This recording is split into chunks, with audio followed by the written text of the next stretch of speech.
Pag nag-issue tayo ng subpoena at hindi siya mag-attend at kinontempt natin, pwede bang ang utusan kong hulihin si General Torre ay si General Torre?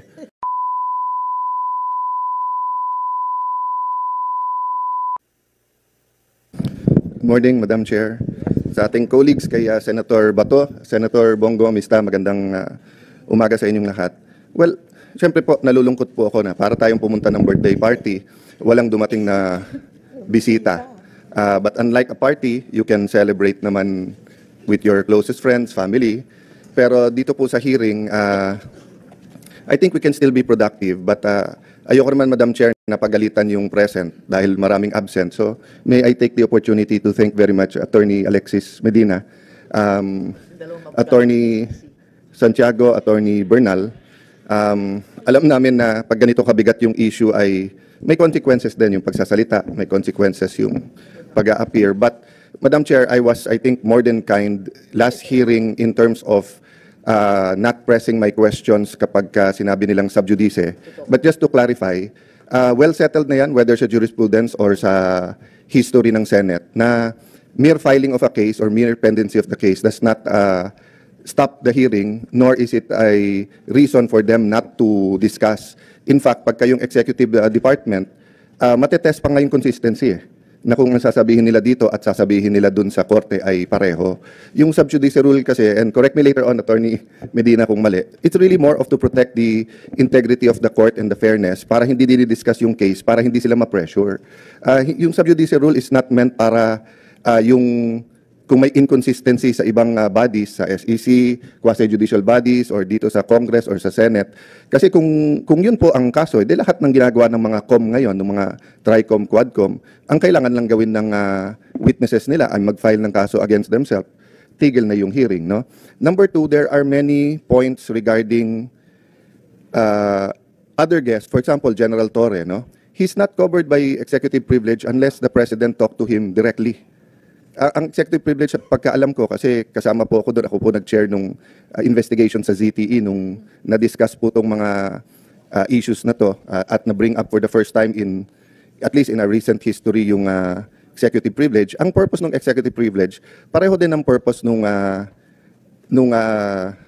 privilege na binibigay, for example, sa journalist, that hindi nila kailangan sabihin kung sino ang kanilang source or kaya mag-asawa or yung doktor at pasyente or abogado at saka kliyente. Ang purpose kasi nun, the client and the lawyer can freely discuss. Ganun din, ang doctor at saka pasyente can freely discuss kasi they will not be compelled to testify, no? Against his client, against doctor. Pero lahat yan, meron ding isa pong exception, no? For example, sa doctor, if iaminin sa kanya that a crime is about to happen sa United States, then they are required to say that. So ganun din po dito sa executive privilege. Malinaw sa Supreme Court ruling, you cannot use executive privilege if ang pinag-uusapan may crime ba o wala, or if it's to cover up a crime. At this point, we're not saying there is a crime to cover up, but I will bring up that point right now. So ma'am, of course, under your leadership, and syempre, may emotions naman talaga si Senator Bongo last time, kayo po. Ako, trinatry ko lang pigilan. Talagang bantay na bantay ako ng asawa ko na wag uminit ulo last hearing, no? Kausap ko rin ng Senate President na let's check the facts, apply the issues, wag mo nang banat ng banat kasi nga baka hindi natin nakita yung buong video. So having said that, I think lahat naman nahimasmasan, lahat naman po tayo ay nakapag-reflect. So I was reflecting on, and ma'am, pwede ba after this just to show a short video ni General Torre? Kasi ito ma'am, Republic Act number 7438, an act defining certain rights of a person arrested, detained, or under custodial investigation, as well as the duties of the arresting, detaining, and investigating officers, and providing penalties for the violation thereof. May I also, akin to court na pagka wala po o hindi pinayagan yung ebidensyang i-offer, pwede to i-proffer. No? So wala sila, pero hindi ibig sabihin hindi ko pwedeng ilagay sa record yung tanong at baka sa media nila sagutin, baka dito later on. Ang linaw po kasi dito, nakalagay po dito. Kung okay lang kay Senator Cayetano, kasi may chronological presentation one line lang. At saka si Senator Bato, gustong pag-usapan din yung arrest. Sige ma'am. I'll leave just this one line lang para lang hindi mabitin yung train of thought. No? Nakalagay kasi dito, any person arrested or detained under custodial investigation shall be allowed visits by conferences or any member of his immediate family or any medical doctor or priest or religious minister chosen by him or by any member of his immediate family or by his counsel.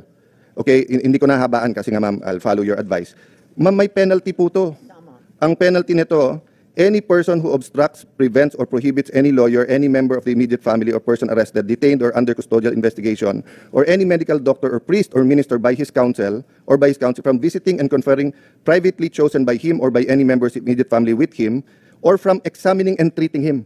Ma'am, by his choice at any time, I'll go back to the title at saka dun sa nakalagay. Nakalagay dito, hindi lang custodial investigation basta arrest or detain. So he was arrested and detained. So even if magdebate tayo na custodial investigation ba yun o hindi, no? So ma'am, ang ano po dito, ang penalty is imprisonment of not less than 4 years nor more than 6 years and a fine of 4,000 pesos. So ang question ko, meron na bang report dito sa arrest at kinasuhan ba si General Torre? Last question, ma'am. Tuwing magpapa-aresto lately, parang ang pinaka-effective si General Torre, di ba? So nung pina-aresto si Pastor Kibuloy, grabe yung mga nangyari at ginawa, di ba? Nung pina-aresto po si President Duterte, yun naman pinag-uusapan natin, nakita naman natin. Nung nag-hearing po ako tungkol sa tulay sa Isabela na gumiba, hindi po nag-attend si Secretary Bonoan. Sinabi ko lang, kailangan ko pa bang i-designate si General Torre para kunin si Secretary? The next time, nag-attend na siya. So ito tanong ko, ma'am, pag nag-issue tayo ng subpoena at hindi siya mag-attend at kinontempt natin, pwede bang ang utusang kong hulihin si General Torre ay si General Torre? Kasi effective, no? Dinadaan ko lang sa biro, but I think of all his interviews and sa nangyari, this is my last point, ma'am. I'll submit to all my other colleagues. This is my point lang, ma'am. Nanunood kasi yung buong PNP. Nanunood yung mga teachers ng constitutional law, mga estudyante. Nanunood ang mga estudyante ng criminology. And di ba sabi nga nila, yung bata, hindi mo pwedeng turuan sa salita. Natututo yung bata sa gawa. So ganun din sa gobyerno natin. Pag sinabi nung mayor, no corruption, pero corrupt siya, ang dating sa mga department head, pwede mag-corrupt, di ba? Pag sinabi ng COMELEC officer sa isang probinsya, no cheating, pero pinayagan niya yung cheating or vote buying, ang papakinggan ng tao, hindi yung salita, yung gawa So kung mali yung pagka-aresto, nangangamba ako na, especially sa lugar na walang internet, walang cellphone, baka ito yung masunod humihingi sila ng counsel nila o doktor, tapos hindi pagbibigyan, no? And then the last point doon, ma'am, is that bakit kapag ka lower rank, meron pong isang vlogger, di ba, na PNP, na nagsorry na kaya parang okay, pero hinuli, tapos kakasuhan. I understand that, at magandang rule yun, na pagka ikaw ay sundalo o pulis, ay hindi ka basta pwedeng, hindi ka pwedeng partisan, di ba? Pangalawa, kailangan bantayan mo sinasabi mo. But I'll give you 2 examples, ma'am. Bakit po si General Torre, kung ano-ano sinasabi sa kung ano-anong interview, hindi naman napapagalitan? So ang dating po sa lower rank, bawal partisan kung kalaban. Kung kakampi yung sinabi mo, pwede. I'll go to a non-partisan issue. And I respect this person very much. I think he's one of the best chief of staff, personal friend, etc. Kaya lang, as a former secretary of the DFA, I have to mention this, no? When the AFP chief of staff said, prepare kasi madadamay tayo kapag ka-invade yung Taiwan, tayo po ay may one China policy. Ano po ang magiging reaction natin nung sa Marawi siege kung sinabi ng China, prepare kasi pag sinugod nila yung Marawi o kapag nilabanan nila yung secession sa Mindanao, mai-involve tayo.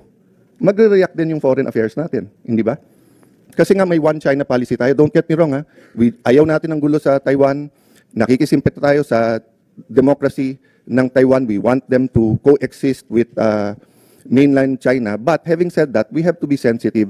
So the right person to speak is either the DFA or the presidential spokesperson, hindi po sundalo or police, no? So I'll stop there, ma'am. Pero sana nga consistent tayo para hindi nalilito yung mga kawani ng gobyerno kung ano talaga ang tama at ano yung mali. Thank you, Madam Chair.